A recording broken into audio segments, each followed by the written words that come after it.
నమస్కారం అండి.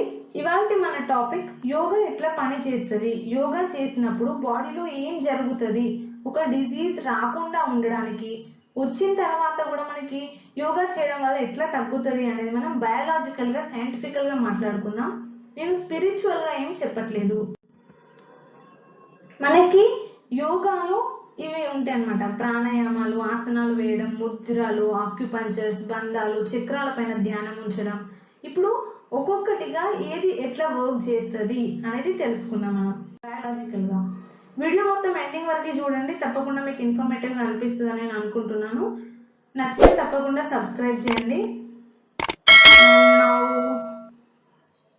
Let's get started. యోగాలో చాలా టైప్స్ ఉంటాయి మనకి.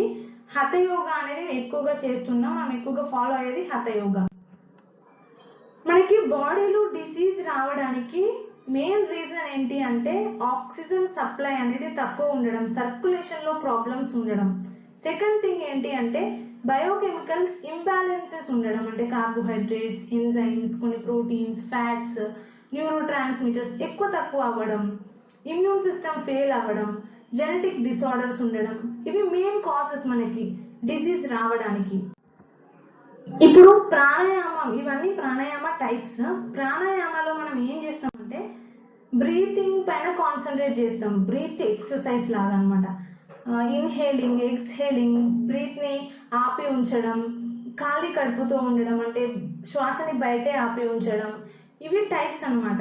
ఇవి చేసినప్పుడు మనకి యోగాలో ఏం జరుగుతుంది అంటే, మనం ఇప్పుడు డీప్ గా బ్రీత్ తీసుకున్నాం అనుకోండి, మనకి సెరిబ్రో స్పైనల్ ఫ్లూయిడ్ అనేది స్పైనల్ కార్డ్ నుండి బ్రెయిన్ కి రీచ్ అవుతుంది. ఇది నార్మల్ ఫిజియోలాజికల్ ప్రాసెస్, అంటే యోగా చేసినా చేయకున్నా ఈ ప్రాసెస్ జరుగుతుంది. కానీ యోగా చేయడం వల్ల ఏంటి అంటే చాలా ఎఫిషియెంట్ గా జరుగుతుంది. మనం మామూలుగా బ్రీత్ తీసుకున్నప్పుడు అంత డీప్ గా బ్రీత్ తీసుకో, మళ్ళీ హోల్డ్ చేయం. ఇప్పుడు మనం బ్రీత్ ని హోల్డ్ చేసినప్పుడు ఏంటి అంటే ఈ సిఎస్ఎఫ్, సెరిబ్రో స్పైనల్ ఫ్లూయిడ్ అనేది బ్రెయిన్ లో సిఎస్ఎఫ్ లో ఉండే proteins, neuro transmitters, nutrients, oxygen, neuropeptides అనేటి మంచిగా రీచ్ అవుతాయి బ్రెయిన్ కి. మళ్ళీ మనం ఎక్స్హేల్ చేసినప్పుడు, శ్వాసని వదిలేసినప్పుడు ఆ సిఎస్ఎఫ్ అనేది ఎక్సెస్ గా ఎంతైతే ఉందో అది మళ్ళీ మనకి స్పైనల్ కార్డ్ లోకి వెళ్తుంది అనమాట. ఇట్లా మనకి అన్ని రెగ్యులేట్ అవుతాయి అనమాట.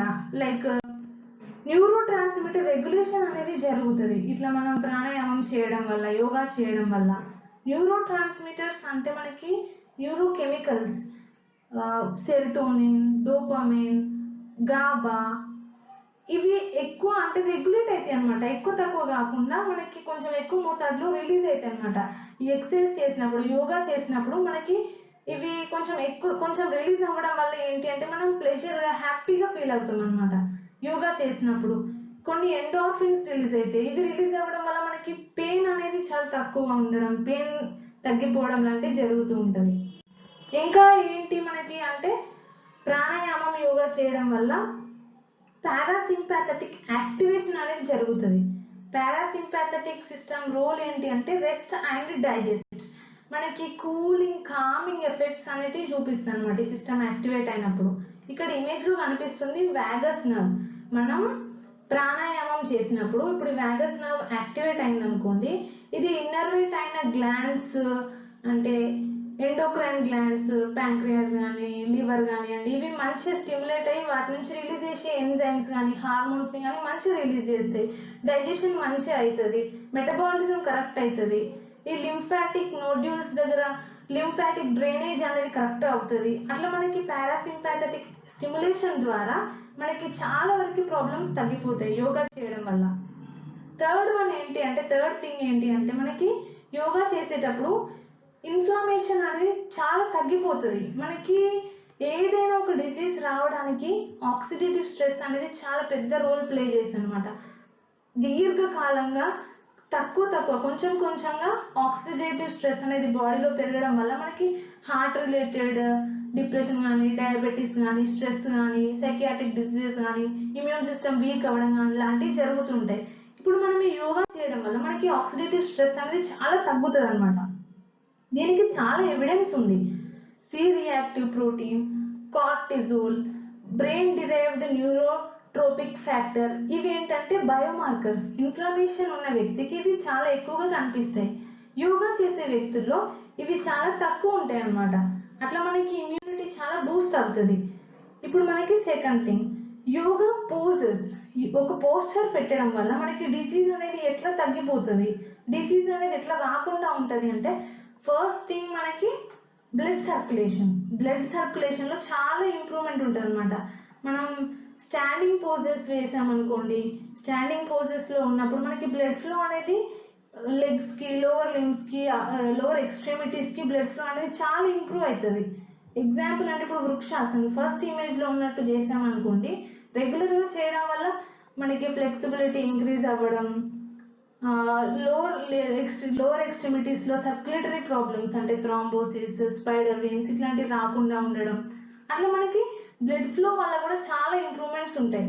మనం అప్ సైడ్ డౌన్ ఆసనాస్ వేసాం అనుకోండి, తల కిందికి కాలు పైకి, అట్లాంటప్పుడు మనకి బ్లడ్ ఫ్లో అనేది అప్పర్ బాడీ పార్ట్కి మంచిగా రీచ్ అవుతుంది. హార్ట్కి, లంగ్స్కి, బ్రెయిన్కి ఇట్లా రీచ్ అవ్వడం వల్ల మనకి లింఫాటిక్ డ్రైనేజ్ అనేది కరెక్ట్ ఉంటుంది, టాక్సిన్స్ని రిమూవ్ చేయడం లాంటివి జరుగుతుంటాయి అన్నమాట. సేమ్ అదే విధంగా మనం ముందుకు వంగే ఆసనాలైనా వెనకాలకి వంగే ఆసనాలైనా బ్లడ్ సర్క్యులేషన్ ద్వారా మనకి చాలా యూజెస్ ఉంటాయి అన్నమాట. ఇప్పుడు mudras, third one, mudras and acupunctures. ఇవి ఎట్లా వర్క్ చేస్తాయి అంటే, మనకు ఇవి ఆయుర్వేద ప్రకారం అయితే ఒక్కొక్క ఫింగర్ని ఒక్కొక్క తత్వంగా అనుకుంటారు అనమాట. మనం సైంటిఫికల్గా మాట్లాడుకుందాం. ఇప్పుడు సైంటిఫికల్గా అనుకుంటే మనకి బ్రెయిన్లో ఉండే మోటార్ నర్వ్స్, సెన్సరీ నర్వ్స్ అనేటి ఎండింగ్స్ ఉంటాయి కదా వాటికి, అవి మోస్ట్లీ హ్యాండ్స్లో ఎండ్ అవుతాయి అనమాట.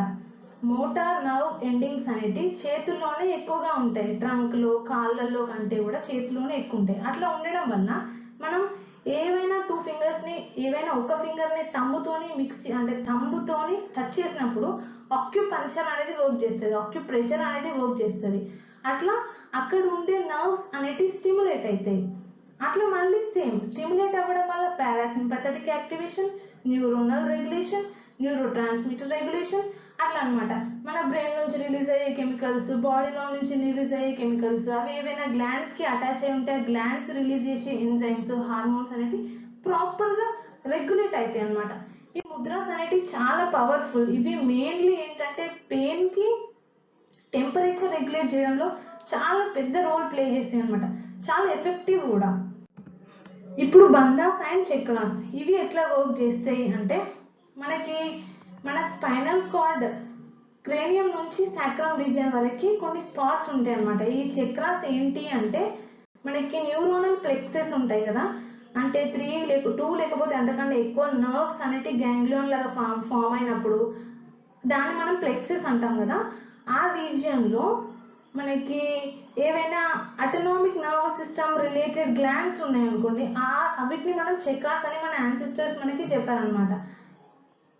ఆ గ్లాండ్స్ ని రెగ్యులేట్ చేయడం వల్ల ఆ గ్లాండ్స్లోనే ఎనర్జీ ఫ్లో అవుతుంది అని చెప్పేసి దీని ఫీచర్ అనమాట.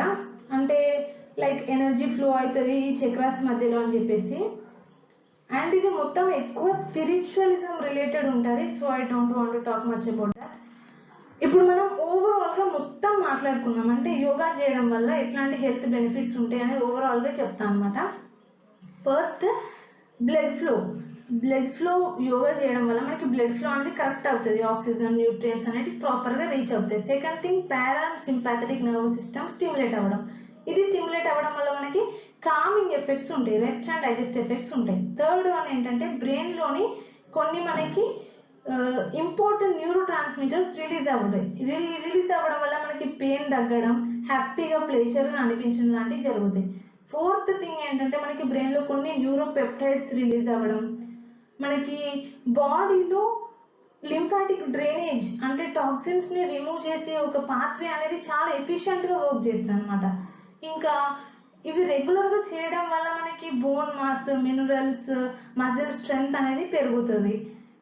మనకి మామూలుగా తెలిసినట్టు ఎక్సర్సైజ్ చేసినా, యోగాసనాస్ చేసినా మనకి ఫ్యాట్ అనేది, క్యాలరీస్ అనేది ఎక్కువ బర్న్ అవుతాయి కాబట్టి లిపిడ్ రిలేటెడ్ ప్రాబ్లమ్స్ ఏమి ఉండవు, అథెరోస్క్లెరోసిస్, ఒబేసిటీ అట్లాంటి ప్రాబ్లమ్స్ అన్ని తగ్గిపోతాయి.